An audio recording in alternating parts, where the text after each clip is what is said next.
ESPN did something awful to Trey Lance over the weekend. They did? I thought so. Absolutely awful.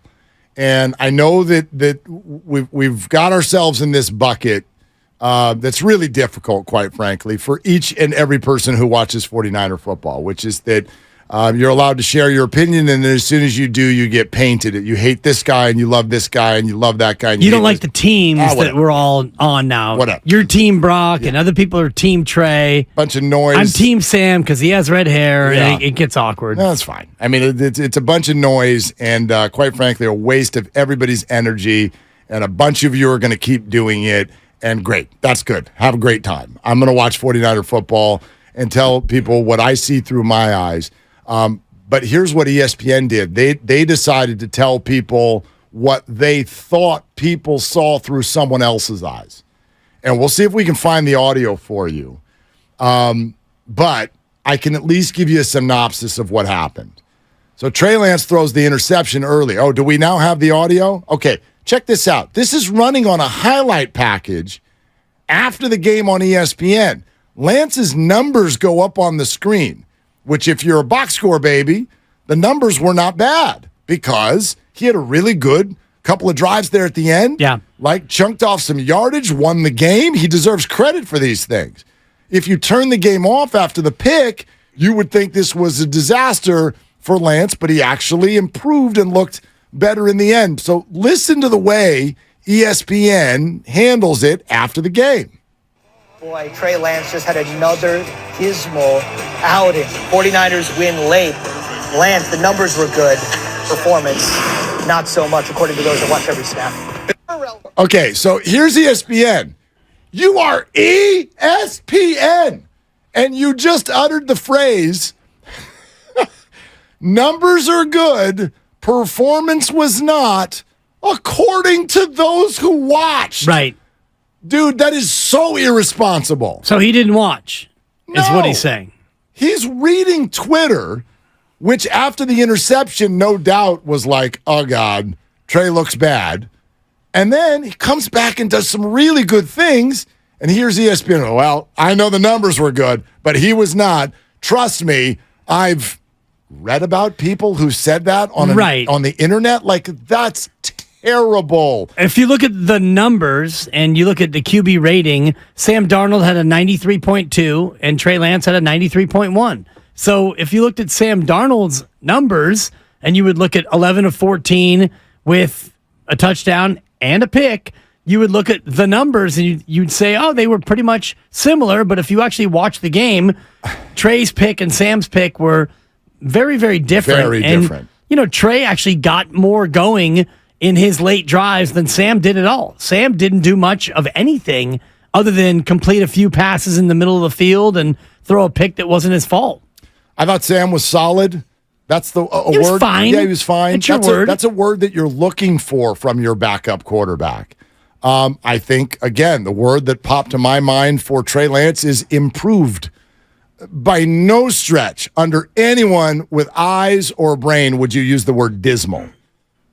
I think that you could use that word for the highlight, first game. The play that they showed. Sure. That was a dismal play. I think you could use that for his first game against Las Vegas. That's fine, I too. think you could look at that game and say that was dismal, but not in this game at all against Denver. You got to know with this particular subject, if you're ESPN, and they do because they're ESPN, you got to know damn well you don't label things like that unless you really saw it with your own eyes and that's how you feel.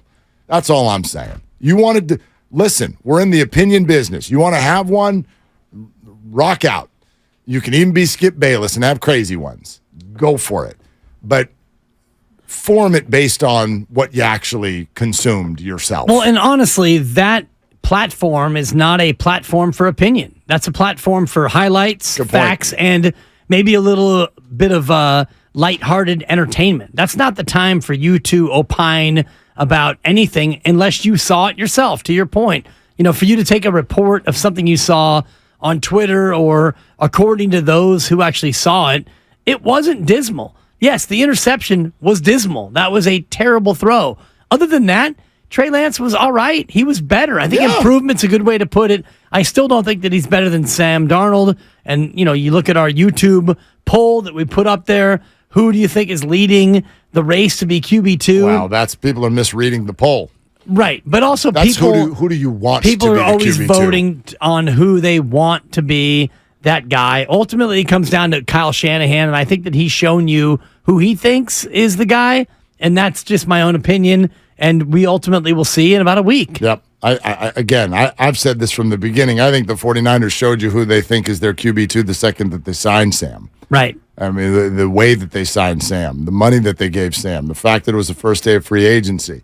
I think this is what they thought was the likely outcome from the beginning, and I think the performances have warranted that. And by the way, whoever wins QB2 for week 1 does not mean that that's QB2 for week 2, 3, 4, and I could keep doing the rest of the numbers. So, that's the other thing to keep in mind. This is not an open and shut case. This is going to be a constantly evolving thing for the 49ers all year. So, Trey Lance still has everything in front of him, more opportunities to come. Things may fall his way. All of his future is still there. But as we sit here today, to me, we got to say both of those things are true. I think he's clearly QB3 on this team, but I also find it totally out of line to refer to the entire performance as dismal and then follow it up with the comment of, according to those who watched. It's just irresponsible. Lazy. It's just totally lazy. Completely lazy. Yeah. And that, Hey, Dave in Pleasanton. You're on with Willard and Dibs. What you doing? I'm just getting ready to go home, but I wanted you to notice something that you just literally said. Trey Lance should be the third string quarterback 7 times, and that was based off what you just said about, he's got talent, but it basically, to sum it down, you said it's what's between the ears. Can he make decisions? Right? So if we're basing it off that, Sam Darnold's knock his whole career has been he can't make decisions. Not whether he makes the right ones or the wrong ones, he's indecisive, right? And we know by his 58 touchdowns to 55 interceptions that there's a problem with his decisions there. Now, I've talked to different coaches, and I'm not saying that they're right, somebody's wrong, but they told me that specifically Trey Lance looked better than Sam Darnold last week. But if we keep the same energy on both players, you have to remember Trey played against third and second stringers. Darnold couldn't score until it was third stringers. And the week before, Darnold looked better against those same third and fourth stringers. So if we're basing it off we have an unknown with Trey. Can he make the decisions? We know Darnold can't make the decisions. So why are we donning him the number 2? I would argue with so many aspects of your premise. I need a paper and pen to keep track of them all, Dave. But let me start with this. When you say that you've talked to coaches, do any of them work for the 49ers right now? And I'm not trying to be a jerk. You said you've talked to coaches. Yeah, you hung up, of course. So if you talked to the San Ramon High School coach, that doesn't count. Okay? I'm basing my opinion on when I watch football these last 2 weeks. To me, Sam Darnold looks more under control. And yes, his decisions and his processing look better right now today than what we've seen from Trey Lance. His mistakes look to be less as well. Now, I'm also going to argue back when you're putting words in our mouths here by saying that we're saying this is between the ears. No, we're not going there. Trey Lance has got no problems between the ears. This is a matter of football processing. And again, we had him on last week. If you want to, all do yourselves a favor. Go to JT O'Sullivan's The QB School. Spare us the whole joke about how JT wasn't that great in the NFL because it's got nothing to do with nothing. Go watch the videos. Go do the homework. And you'll see what Trey is passing up. You'll see the throws that he's not making. And therefore, you'll see what Kyle sees. And you'll see why the 49ers have clearly made the decisions that they've made. I mean, to me, if you want the mic drop or the walk-off here, we can all argue about this till we're blue in the face. The 49ers like their behavior speaks all the volumes that we need. And the behavior is you bring in Sam Darnold and you've immediately elevated him to at least QB2 competitor with Trey Lance. And now it's a competition, but it doesn't feel like much of a competition at all, because when you watch the film, and I never coached in high school and I've never been in, the planning rooms or with the play sheet, but you watch Sam Darnold and the way he goes about processing and making the throws that are there to be made, and whether or not he was able to score against the ones or not. Denver had their first team defense in for a lot longer than the Niners had their first team offense in. So Sam Darnold is running with the twos against most of Denver's ones, and so the Niners offense was not able to do much in terms of, Brock Purdy, the first drive, you had almost all the ones except for McCaffrey and Trent Williams, and Brock Purdy, that offense was able to go right through Denver for the most part on the opening drive. I have a hard time. All the arguments that are based on who played against ones, with ones, twos, threes, whatever, they're out there playing football, and you get to assess based on what you see. And I think practice counts too. Practice, who's playing with ones, twos, threes, how many reps, this, that, the other. Like, you play football and you look for people who are playing it well, okay? Like, your reads as a quarterback really don't have a whole lot to do with whether it's twos and threes, and right? I mean, like, you've got to make the right pick. I'll give you an example. Trey Lance had a great play where he bought more time to his left. He rolled out. This was an improv play. And then he looped a great touch pass over the linebackers. And I forget which, backup receiver he hit right in the chest.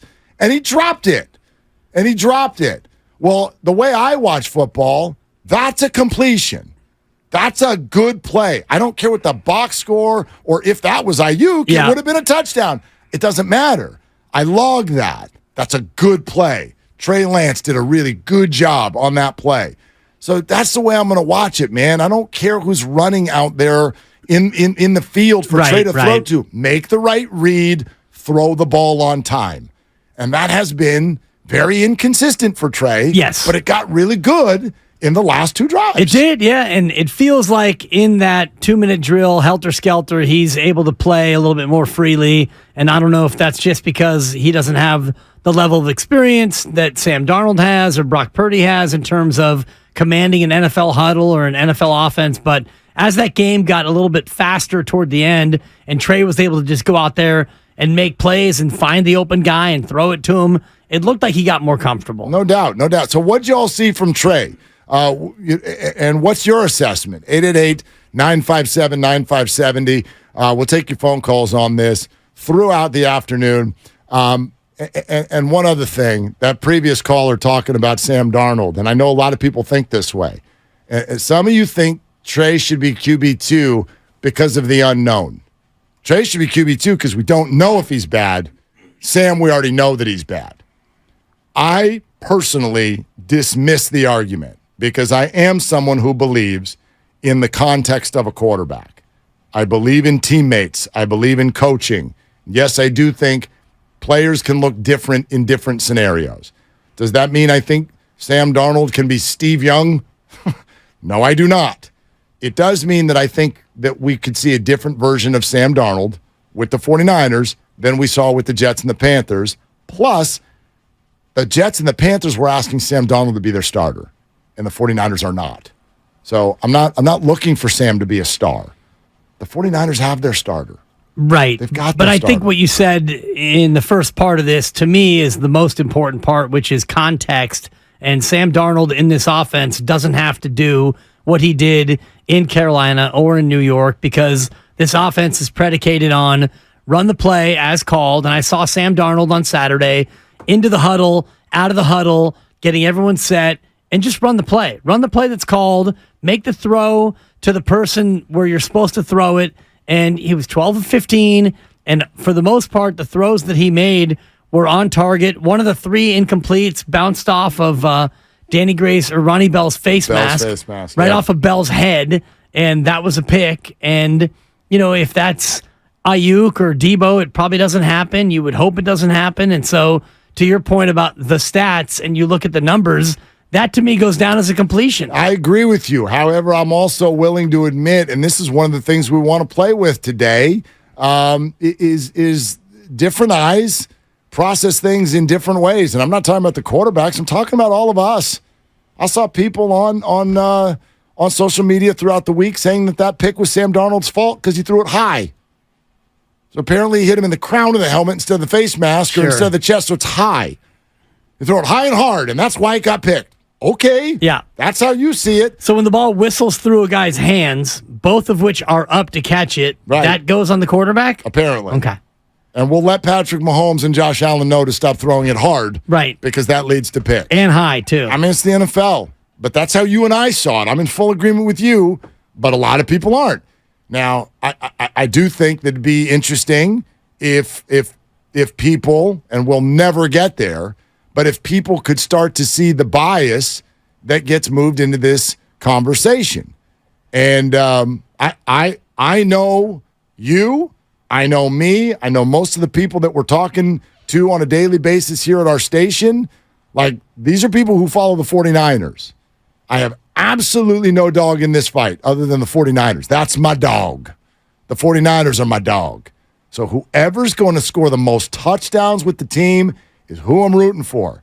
But I watch a lot of people whose opinions about what they see are completely shaded based on who it is. So, yes, there are plenty of you that would look at that Darnold pick and go, well, he threw it high. Sure. But if Trey threw it, well, the receiver dropped it.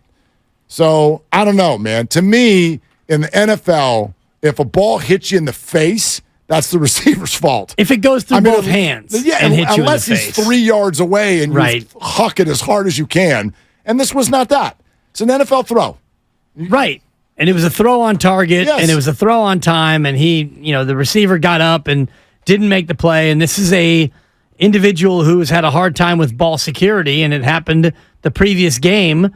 I think it happened to Trey Lance, did it not? Or maybe it was Brandon Allen. No, it was Brandon Allen. Brandon Allen threw one. And that one wasn't even that much of a dart. Like, that was further downfield. But Ronnie Bell, again, same thing, was unable to secure it, and he fumbled on Saturday as well. So I'm concerned about Ronnie Bell and how much you actually are going to be able to play him, because if there's one thing that Kyle Shanahan will not tolerate, it is those kinds of turnovers, which is why the Trey Lance interception, to me, is even more galling, because that was a pick that was completely on the quarterback. I mean, I'll agree with you completely, but then again, remind everybody that like, Bell is getting a lot of run because it's the preseason.